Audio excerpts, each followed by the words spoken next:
De volta com o Manhã no Ar, agora são 6h34. Muito obrigada pela sua companhia, para você que começa o seu dia, a sua semana bem informado com o Manhã no Ar. E olha só, na sexta-feira foi o último dia antes do recesso parlamentar. E alguns dos deputados estaduais, para este dia, foi o último na Assembleia Legislativa. Um momento de mudanças e de expectativa para o próximo ano. O clima foi de despedida. Muitos deputados deixam a Casa Legislativa para assumir outros cargos. E tem ainda aqueles que não conseguiram se reeleger. E eu cumpri o dever. Mais da metade da casa foi renovada com o resultado da última eleição. Quem fica tem uma expectativa positiva para o ano que vem. Eu, como sendo única mulher neste mandato, tenho a esperança de que com mais mulheres aqui no parlamento, a gente possa brigar para que os mamógrafos funcionem no interior, para que a gente tenha mais delegacias da mulher, para que as mulheres possam sair nas ruas de Manaus sem o pavor que a gente tem hoje de andar nas ruas. Nos bastidores, ainda não é possível montar um cenário definido de quem se torna base governista ou oposição. São poderes harmônicos, mas independentes. A Assembleia Legislativa não é puxadinho do governo, né?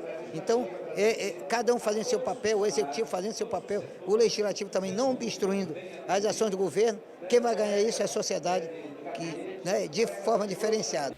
A presidência da Assembleia também segue indefinida. Apesar de alguns nomes terem surgido indiretamente, não há confirmações. A disputa só deve ser oficializada na primeira sessão do ano que vem, prevista para fevereiro de 2019.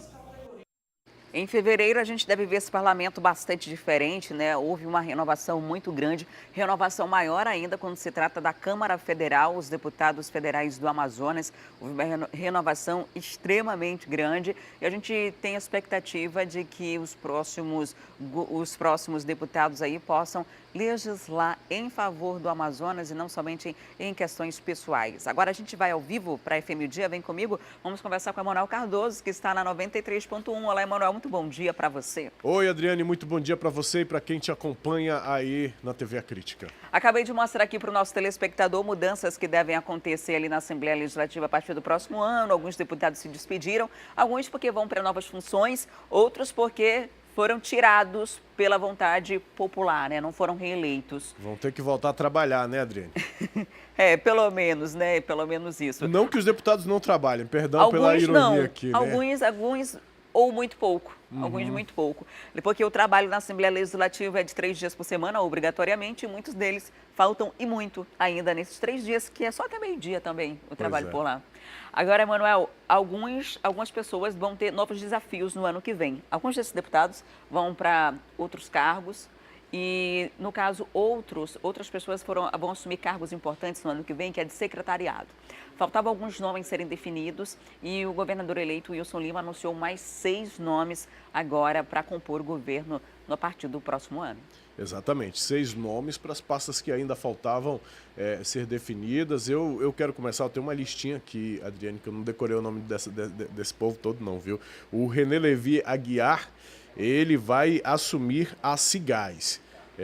Eu acho que a gente inclusive tem, para quem acompanha a gente pelo Manhã no Ar, pela TV A Crítica, a gente tem aí uma arte com a fotografia do René, ele que é professor da UEA e doutor em engenharia civil, também já assumiu cargos públicos em governos anteriores. E está aí o René Levi Aguiar, ele então que passa a assumir a Cigás, deve ficar aí à frente da Companhia de Gás do Amazonas. Já na pasta de assistência social foi convocada a funcionária de carreira do município, Márcia de Souza Sado, ela que deve assumir então a pasta de assistência social do governo do estado, indicada pelo governador eleito Wilson Lima, para quem acompanha pela televisão, pelo Manhã no Ar, tá vendo aí a fotografia da Márcia de Souza Sado, da SEAS, ela que deve ficar responsável pela pasta. Já na FAPEAM, Quem deve assumir como diretora-presidente deve ser a mestra e doutora em serviço social Márcia Perales. Ela que, inclusive, já foi reitora da Universidade Federal do Amazonas entre os anos de 2009 a 2017. Então, Márcia Perales Mendes Silva deve ficar à frente aí da FAPEAM nessa gestão do governador Wilson Lima. Já na Agência de Desenvolvimento, deve ficar à frente dela o Flávio Cordeiro Antoni, que deve ficar aí à frente da Agência de Desenvolvimento Sustentável. Atualmente, ele é o chefe jurídico da Seminf. Ele deve, então, assumir a ADS, o Flávio Cordeiro Antoni, deve sair aí da Seminf e passar a compor o quadro da ADS como o responsável pela agência. No Instituto de Proteção Ambiental do Amazonas, ele será presidido por Juliano Marcos Valente de Souza, ele que é ex-superintendente do IFAM e também subcoordenador do Prosamin. Já tem essa experiência aí na área administrativa e deverá ficar o Juliano Valente de Souza à frente do Instituto de Proteção Ambiental do Amazonas, o IPAAM, esse órgão que tem um papel muito importante não apenas para a defesa do meio ambiente, mas sobretudo para a área de fiscalização e de regulamentação de projetos de impacto ambiental na nossa região. Na Secretaria de Cultura vai assumir Marcos Apolo Muniz de Araújo. Ele foi servidor da pasta por 15 anos, onde atuou como coordenador técnico de eventos. Então, o Marcos Apolo está aparecendo no seu vídeo aí. Para quem está pela rádio não consegue ver a imagem, obviamente, mas a gente está passando as informações aqui no áudio também. Marcos Apolo Muniz de Araújo deve então assumir a SEC, a Secretaria de Cultura. Essa galera toda toma posse a partir de 1º de janeiro, Adriane Diniz, juntamente com o novo governo do estado do Amazonas, que assume a partir de 2019. Diniz. O Marco Apolo assume uma vaga aí que por muitos e muitos e muitos anos foi de Robério Braga, né? E por muitos e muitos mandatos, inclusive, né? Ninguém tirava, né? Ele saiu recentemente, foi quando entrou o Denilson Novo, e agora o Marco assume aí. E essas pastas que têm uma característica muito emblemática de uma única pessoa, como é a Secretaria de Cultura, elas acabam tendo uma atenção muito voltada ali para você saber de fato quem vai estar na frente e que tipo de atividade vai ser desenvolvida a partir de então. Então, a gente vai aos poucos falando aqui o nome dos novos secretários. Secretários da parte do primeiro e também do segundo escalão, né? Que alguns são subpastas e fundações que vão ser geridas por novas pessoas a partir do ano que vem. Me chama a atenção nessa relação toda que a gente vem divulgando ao longo desse mês, que a maioria dos cargos são cargos técnicos. São pessoas que realmente são da área, são funcionários de carreira, pessoas que estão ali dentro do órgão que vão assumir há algum tempo. O único que a gente tem que é, de fato, político de carreira é o deputado Luiz Castro, né, que vai assumir uma secretaria a partir do ano que vem. O restante são pessoas bem técnicas, o vice-governador Carlos Almeida, que agora entrou na política e também assume a Secretaria de Saúde, que é uma pasta extremamente problemática e que vai precisar de bastante atenção para resolver o tanto de problema que tem, inclusive as dívidas, né, Manuel? 600 milhões de reais em dívida, 2019 já começa com essa dívida na área da saúde, realmente é uma área que precisa de uma atenção muito, muito próxima do governo do estado, Adriane. A gente vai continuar acompanhando as últimas movimentações, afinal de contas, eu falei ainda há pouco, começa no ano que vem tá aí, né? Tá batendo na porta. Hoje já é dia 24 de dezembro. Aproveito aqui para desejar um Feliz Natal para todos os ouvintes da rádio, Manoel. Hoje é um dia especial, né? A véspera de Natal. Hoje à noite de Natal, muitas pessoas vão ter a oportunidade de passar com as suas famílias, outras não, mas de toda forma é um dia para se desejar boas coisas, para ter boas expectativas e para agradecer também o carinho das pessoas ao longo de todo o ano que estiveram com a gente aqui na TV, aí na rádio, né? É sobretudo um dia também para a gente renovar os laços, né? As pessoas se reúnem em família, as pessoas viajam, às vezes até longas distâncias, para poder estar junto, para poder se reunir, para poder compartilhar e compartilhar coisas boas, presentear. E aí, Adriane, eu quero aproveitar também para desejar Feliz Natal para todos os telespectadores da TV A Crítica e do Manhã no Ar, as pessoas que nos acompanham aqui de segunda a sexta-feira, desse momento de interação e desejar tudo de bom para todo mundo. Tá certo, Emanuel, para você também. Amanhã a gente se vê? Amanhã estaremos por aqui. A gente se vê bem cedinho, então você que acorda cedo vai continuar acordando cedo mesmo, sendo um dia de Natal. A gente vai estar te esperando ao vivo com as principais notícias do dia, com as homenagens especiais também para o Manhã no Ar. Muito obrigada pelas informações, Emanuel. Um ótimo dia para você. Por nada. Bom dia, Adriane. E a rodoviária e o aeroporto estão lotados. São milhares de pessoas que querem passar o Natal e o Ano Novo em outros municípios e estados. A rodoviária aguarda 25 mil pessoas e o aeroporto mais de 160 mil passageiros. Maria vai para Humaitá passar o Natal e Ano Novo com a família e aproveitar para rever o irmão que está longe há 9 anos. E eu nunca andei lá também, entendeu? É um sonho realizado que eu vou realizar. A expectativa é que sejam colocados pelo menos 60 ônibus extras para atender os passageiros. Segundo a Agência Reguladora de Serviços Públicos do Amazonas, até o dia 31 deste mês, mais de 25 mil pessoas devem passar pela rodoviária. Por causa disso, a Arsan está com a Operação Natal Seguro nas principais saídas da cidade. Temos aqui equipe na rodoviária de Manaus, temos na barreira M010, na recém-inaugurada Avenida das Flores e também na ponte Jornalista Felipe Dal, para garantir que aqueles que utilizam o serviço tenham um transporte com segurança. Já no Aeroporto Internacional Eduardo Gomes, segundo a Infraero, até o dia 6 de janeiro, a expectativa é de que mais de 167 mil pessoas passem por aqui, tanto no embarque quanto no desembarque. E isso representa um aumento de 1,7% se comparado ao mesmo período de 2017. A circulação de voos também cresceu 9%. E quem vai cuidar da fiscalização de toda essa movimentação de fim de ano é a Agência Nacional de Aviação Civil.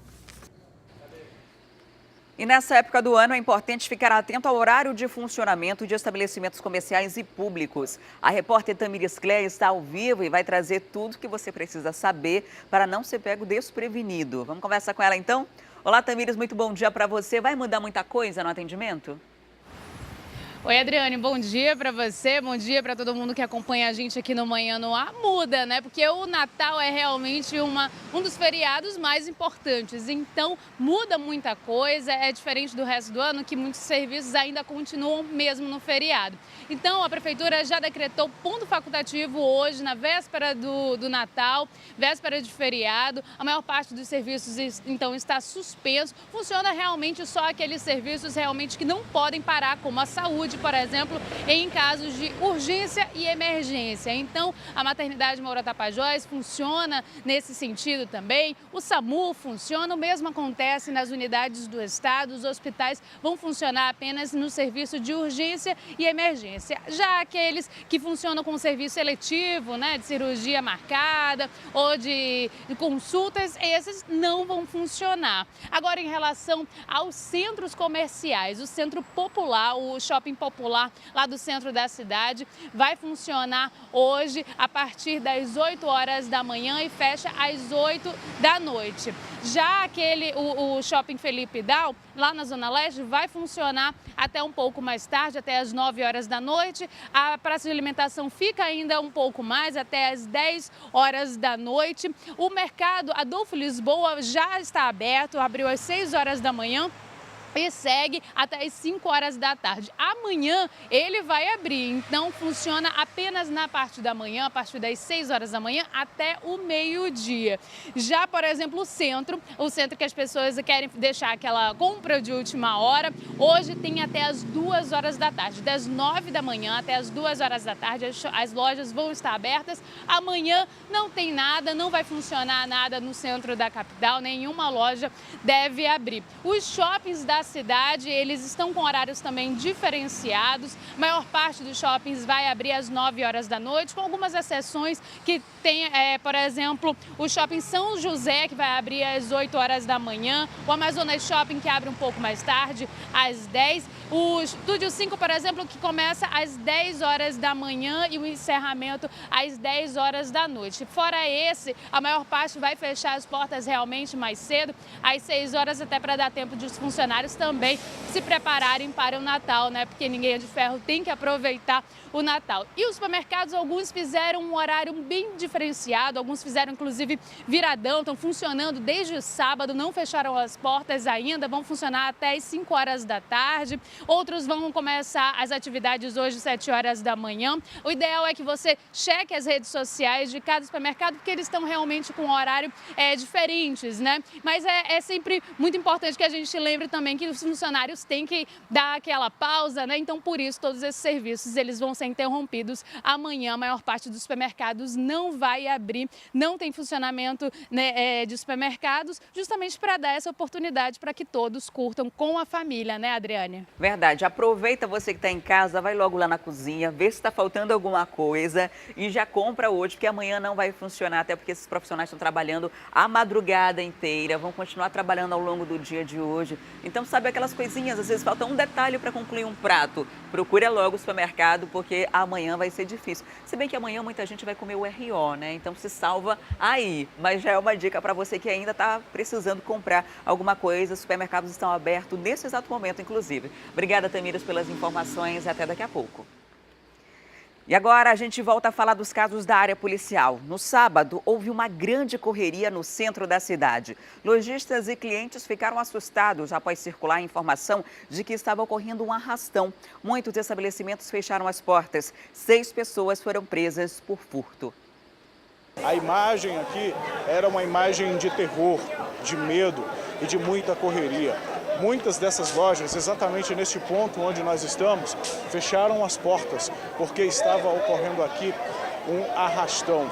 Ou melhor dizendo, de acordo com o depoimento das pessoas, arrastões em várias áreas que atingiram lojas aqui da frente, inclusive uma das galerias aqui mesmo da rua Marechal Deodoro. Dentro dessas galerias houve muita correria e algumas pessoas, inclusive, fecharam as portas do estabelecimento com clientes dentro. Começou com uma correria, muita gente correndo, que vieram lá de cima, o pessoal correndo.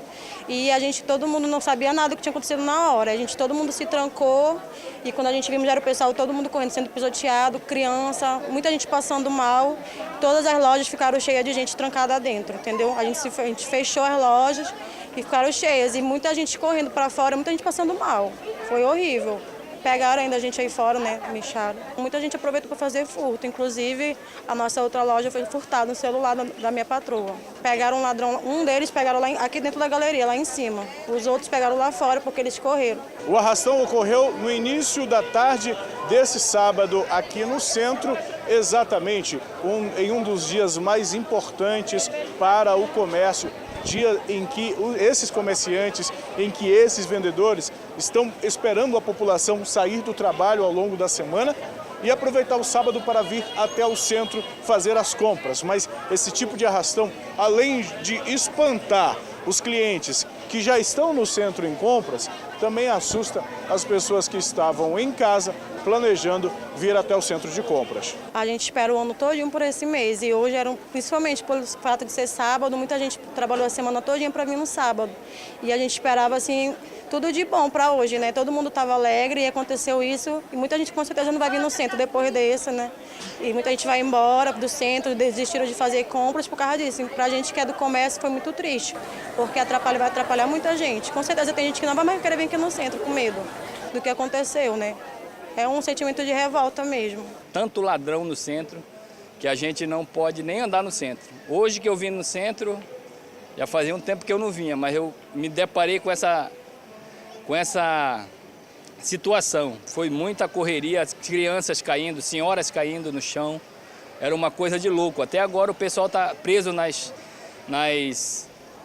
lojas que não pode sair. O pessoal fecharam as lojas que não podia sair, entendeu? Muita gritaria, muitas crianças chorando, muitas senhoras chorando, entendeu? E tá horrível esse centro, entendeu? Muito ladrão e precisamos de segurança mais, que apareceu 3 policial para conter não sei o que, né? Muito ladrão no centro e precisamos de mais segurança. Em nota, a Secretaria de Segurança Pública do Amazonas e o Centro de Comunicações Operacionais da Polícia Militar informaram que 6 pessoas foram presas para a averiguação. Elas foram detidas suspeitas de envolvimento em um furto a uma galeria lá da rua Marechal Deodoro, do centro da cidade. A nota ainda informa que 2 dessas pessoas foram agredidas pela população. Os suspeitos foram detidos e encaminhados para o 24º Distrito Integrado de Polícia. O subcomandante da Polícia Militar, Coronel Ayrton Norte, informou que não houve nem tiroteio e nem arrastões. O que houve, de acordo com o coronel, foi a propagação de notícias falsas que deixou a população que estava em compras em pânico. A polícia também faz uma orientação para as pessoas que tenham sido vítimas de furto e também de arrastões ou assaltos durante este período, que procure aqui o 1º Distrito Integrado de Polícia para fazer o registro do boletim de ocorrência. E a gente te mostra agora uma história de desaparecimento que a polícia investiga se houve crime de homicídio com ocultação de cadáver. A vítima é Raquel Melo, que hoje, véspera de Natal, completaria 20 anos. Um homem de 28 anos foi detido ao afirmar que matou Raquel por ciúmes. Ele alega que foi traído pela vítima. No quarto do suspeito, a polícia encontrou manchas de sangue no colchão. Aquela ali seria a barraca ou o barraco onde Raquel teria sido morta. Todo este entulho, este barro que está aqui, foram locais revirados pela polícia em busca do corpo desta vítima. Raquel Melo, de 19 anos, que completaria 20 nesta segunda-feira, está desaparecida desde a noite da quarta-feira passada, de acordo com familiares. O suspeito, o principal suspeito, seria um vizinho, o Paulo Sérgio, que mora neste barraco, ou morava neste barraco. Raquel é moradora aqui também do bairro Águas Claras, na zona norte da cidade. Ela mora uma outra rua, uma rua paralela ao local onde nós estamos. Eu conversei com familiares de Raquel e eles explicaram os últimos momentos, a última vez em que a família viu Raquel. Você foi uma das últimas pessoas a ver? A última a ver ela. Ela estava comigo. A gente estava em casa, a gente estava pintando lá em casa. Ela estava muito feliz. Ela disse, Rebeca, a mamãe vai chegar de viagem. Vai ficar tudo bonitinho, Rebeca, pra gente encontrar a mamãe. Aí ela saiu. Quando ela saiu de calça primeiro, mas depois ela retornou para mudar. Aí eu estava no quarto e não vi. Depois eu só vi o celular dela que estava em cima do fogão carregando. Aí o Paulo chegou, mas demorou um pouco. O Paulo chegou e disse mesmo assim, a Raquel mandou eu vir aqui para te dar o celular dela, que ela tá lá em cima. Eu disse, Paulo, e ela tá lá em cima com quem? Ele disse, com a amiga dela. Só isso. Ela não é de chegar tarde em casa, ela trabalha, ela cuida de idosos, né? Sempre foi uma pessoa muito comprometida. E aí a gente ficou aguardando o retorno dela, ela não deu. Aí foi quando a gente entrou em retorno de novo com ele. Quando a gente foi perguntar dele, ele já inventou dizendo que ela tinha entrado num carro de Uber com 2 caras. E aí a gente foi lá no posto de gasolina, né? Pediu as gravações para ver se tinha como ver, né? Se realmente foi com 2 caras que ela tinha saído. Mas aí eles não liberaram, só com ordem judicial. O meu tio foi falar, chamou ele, né? Veio com a polícia, tudinho. E aí foi quando ele disse a verdade. Ele disse que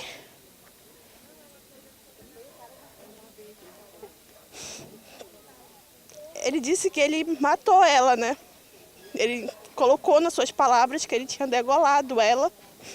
E o tempo todo ficou rindo, debochando. E aí a polícia foi, levou ele, pediu para ele mostrar o local, né? E ele ficou apontando um lugar, apontando outro. E até agora, no momento, ele não quer dizer onde foi que ele colocou o corpo, né? Porque se ele matou, por que ele não diz, né? Onde pelo menos está o corpo, pra gente ter o corpo dela, né? E a família está muito angustiada. E agora ele fica inventando que ela estava chifrando ele, mas em nenhum momento ela tinha caso com ele. Ela demonstrava para nossa família, ela conhecia ele.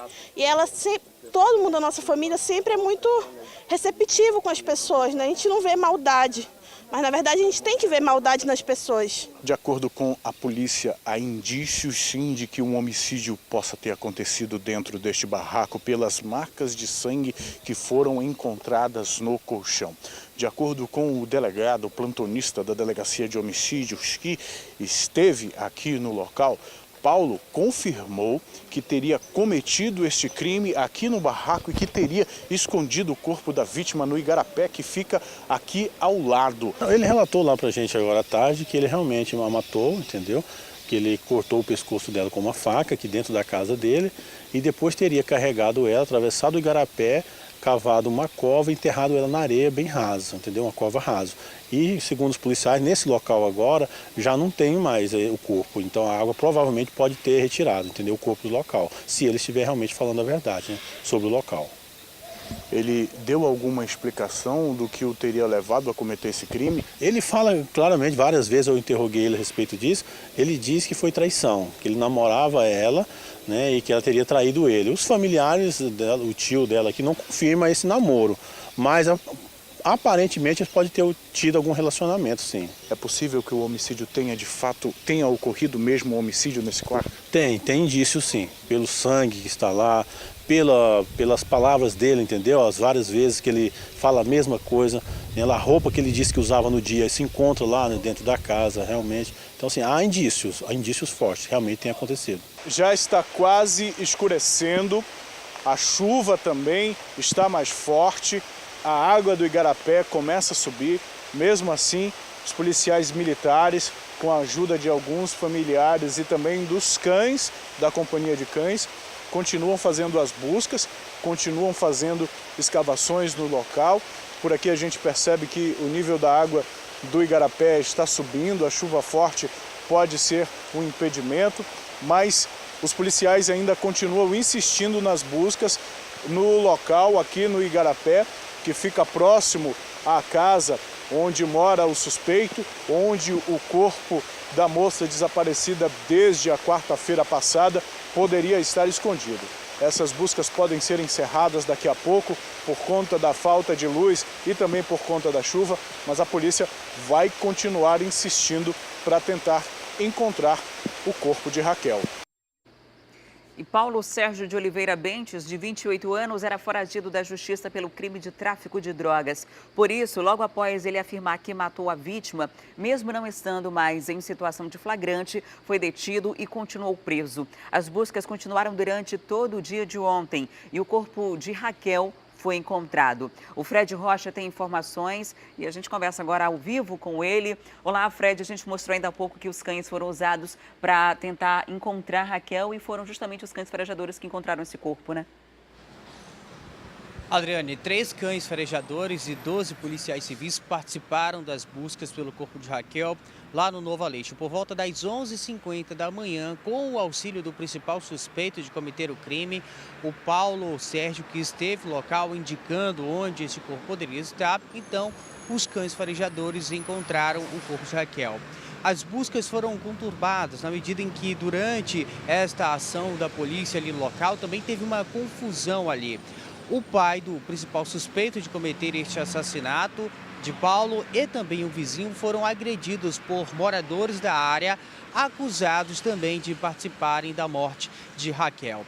A última versão contada à polícia para a motivação deste assassinato, inclusive versão contada pelo próprio Paulo, é de que a Raquel teria se negado a ter um relacionamento amoroso com ele e por isso cometeu esse crime brutal ali no Novo Aleixo, que fica na zona norte da cidade de Manaus. Só para ressaltar um detalhe, a Raquel, que inclusive iria fazer aniversário hoje, né, no dia 24 de dezembro, véspera de Natal, seria então um dia de muita festa ali, ela tinha uma irmã gêmea, então esta festa acabou estragada por conta de um rapaz que era foragido do sistema prisional, nem deveria estar nas ruas e agora cometeu este assassinato muito triste aqui na cidade de Manaus, né? E agora deve ser levado para o sistema prisional de volta, onde vai responder também por este crime, viu, Adriane? Ó, as imagens que você acabou de ver aí pela TV, os 2 homens que aparecem sendo agredidos aí pela família revoltada, não são suspeitos de ter cometido esse crime que confessou, são familiares deles, e aí que as pessoas acabaram se revoltando diante desse homicídio e isso acabou acontecendo. Mas esses 2 homens que aparecem não são os responsáveis por esse homicídio, não são eles, são familiares, por isso até que a polícia intervém ali e retira essas pessoas daquele local. Enfim, a polícia agora deve investigar com mais detalhes o que de fato aconteceu ali, já que o suspeito se apresentou e confessou o crime. Agora, Fred, esse não é o único homicídio, né, que a gente relata nesse fim de semana. Teve um homicídio lá em Careiro da Várzea. Os corpos tiveram que ser resgatados pelos bombeiros. Foi isso mesmo, Adriane. O Corpo de Bombeiros foi acionado por meio do 93 para resgatar um corpo que estava boiando ali naquela área. Mas um fato curioso, no caminho até o local, inclusive com a presença da Polícia Civil, o Corpo de Bombeiros e os policiais encontraram um corpo algemado com diversas perfurações. Não era a vítima que o Corpo de Bombeiros estava procurando, não. Foi algo como uma coincidência, que foi encontrado ali no caminho. Depois disso, então, a Força-Tarefa seguiu para ir em busca do corpo que as pessoas tinham denunciado que estava boiando e, de fato, ele foi encontrado. Agora, a Polícia Civil, lá da comunidade do Murutuba, no Careiro da Várzea, onde esses corpos foram encontrados, vai investigar para saber se estas mortes têm relação. A polícia primeiro precisa identificar essas vítimas, que até o momento isso não foi feito, para depois sim saber, inclusive, se essas pessoas eram lá da comunidade ou mesmo do próprio Careiro da Várzea ou se de municípios próximos. Inclusive, não está descartada a possibilidade dessas vítimas serem aqui da capital amazonense. Só a investigação que vai apontar, por enquanto, são poucas informações que a polícia tem acerca desses casos, Adriane.